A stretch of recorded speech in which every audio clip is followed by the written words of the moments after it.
상대방을 사랑하는 마음과 증오하는 마음이 이제 겹쳐져서 상대방에게 연락을 하면서도 위협과 협박을 하게 되는 거죠. 그게 점점 심해지면서 스토킹을 넘어서 이제 흉악범죄로 이어지게 되는 경우가 굉장히 많습니다. 이제 그렇게 이제 심화되면 작년 9월에 그 신당역 살인 사건처럼 네. 그렇게 이제 확대될 수도 있다는 거군요. 그렇습니다. 상당히 무서운데요. 네. 안녕하세요. 사건사고TV 김진우입니다. 이번 시간에는 홍대범 변호사님 모시고 스토킹 범죄와 관련된 이야기 나눠보겠습니다. 안녕하세요, 변호사님. 네, 안녕하세요. 작년 9월이었나요? 그 서울 신당역에서 네. 그 어떤 남자가 스토킹하던 여자 영무원 네. 살해한 사건이 있어가지고 음.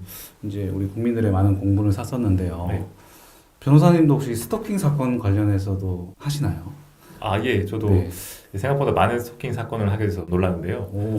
일반적으로 남자가 여자를 스토킹할 거라고 생각을 하실 텐데, 네. 근데 의외로 여자가 남자를 스토킹하는 경우도 있습니다. 스토킹 사건은 사실 그 자체로도 큰 위협과 스트레스를 주는데, 네.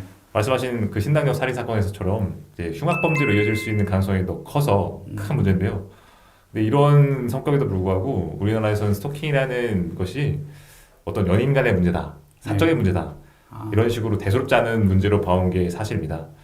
스토킹과 관련해서 2013년도에야 그 지속적 괴롭힘 하는 경우에 10만 원의 과태료를 물겠다. 이런 식으로 처벌 조항이 그때에서야 간신히 생겼고요. 스토킹 처벌법 자체는 이제 2021년 네. 10월에 이제 만들어졌으니까 네. 지금부터 2년이 채 되지 않은 정도로 굉장히 역사가 짧다고 할 수 있겠습니다. 예전에 스토킹 처벌법이 없었을 때는 정말 많은 스토킹 피해자들이 스토킹 범죄로 개울하고 그랬음에도 불구하고 제대로 방어권을 행사하지 못해서 안타까운 심정입니다. 이런 스토킹 범죄가 요새 심각성이 대두되고 있는데 네. 그거에 대해서 이제 관련 법규가 조금 없었던 것 같고 예. 뭐 생기고는 있지만 좀 많이 늦은 감이 있는데요. 스토킹 범죄 같은 경우에는 뭐 역사적으로 봤을 때 옛날부터 이미 뭐 따라다닌다든지 그런 것들은 있었을 것 같거든요. 네. 근데 이렇게 관련 처벌 법규 같은 게 입법이 늦은 이유가 있나요? 아무래도 스토킹 범죄가 애정 행위와의 경계가 좀 애매하다 보니까 범죄를 처벌하기 분명하지 않다는 점에서 네. 그런 것 같습니다.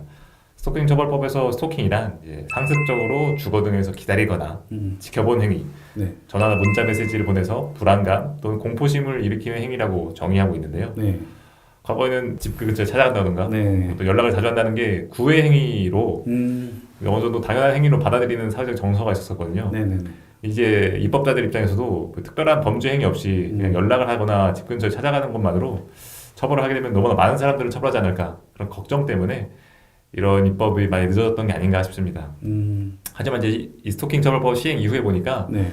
스토킹 행위에 대한 정의가 애매해서 억울한 피해자가 생긴 경우는 거의 없었거든요. 아무래도 뭐 결과론적이긴 하지만 이 법이 좀 빨리 됐었으면 많은 피해자를 구원했었을 것 같다는 그런 아쉬움이 있습니다. 변호사님 보시기에 그 스토킹 범죄자들은 왜 스토킹 범죄를 한다고 생각하시나요? 이게 좀 일반화하기는 조금 어려운데 아무래도 좀 건강하지 못한 애착 관계가 큰 원인인 것 같아요. 사실 누군가를 좋아하는 감정도 당연한 거지만 네. 또 내가 좋아하는 사람이 나를 좋아하는 건 되게 어려운 일이잖아요. 네. 당연히 차일 수도 있는 거고 네. 그럼 당연한 것인데도 못 받아들이는 게 문제가 되는 거죠. 그래서 사장사님도 네. 차여보신 경험이 있으신가요? 네, 있죠. 네. 어떤 기분이 드셨나요 그때? 슬펐던 것 같습니다. 그렇죠. 네. 그게 다 일반적인 감정이라고 할 것 같은데 저도 네. 이제 많이 차여봤는데 슬프기도 하고 사실 뭐 화가 안 난 건 아니었습니다. 이렇게 좋은 멋있는 나를 못 알아보고 좀 어리석다 그런 네. 생각하고 있었는데 그 정도가 이제 일반적이긴 한데 이 스토킹 범죄자들은 거절에 대한 두려움이 엄청나게 큽니다. 그 사람들은 이제 거절을 당하게 되면 자신이 이제 쓸모없는 존재라 그런 생각이 들어서 엄청나게 강한 정신적인 고통을 경험합니다. 네. 이런 고통을 경험한 것이 상대방 때문이라고 생각하고 상대방을 이제 원망하기 시작하게 되는 거죠. 상대방을 사랑하는 마음과 증오하는 마음이 이제 겹쳐져서 상대방에게 연락을 하면서도 위협과 협박을 하게 되는 거죠. 그게 점점 심해지면서 스토킹을 넘어서 이제 흉악범죄로 이어지게 되는 경우가 굉장히 많습니다.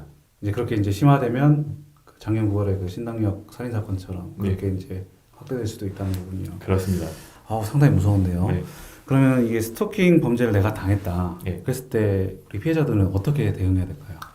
아무래도 스토킹 피해자들분 중에 이제 상대방을 자극하면 상대방이 자기를 해코지 하지 않을까, 아니 정말 자살해버리지 않을까 해서 그냥 시간을 두고 지내면 좀 괜찮아질 것 같다고 기다리시는 분들이 많은데요. 네네. 이게 가장 안 좋은 대처법입니다.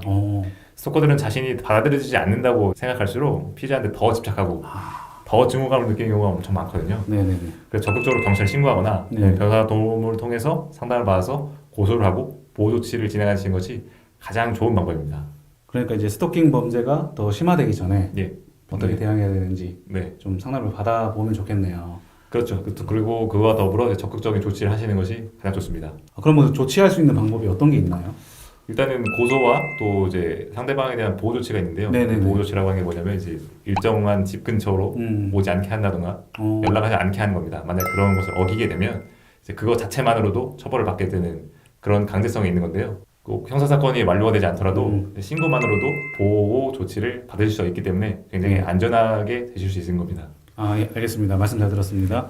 네, 이번 시간에는 홍대범 변호사님 모시고 스토킹 범죄에 관련된 이야기 나눠보았습니다. 영상 시청해 주셔서 감사합니다.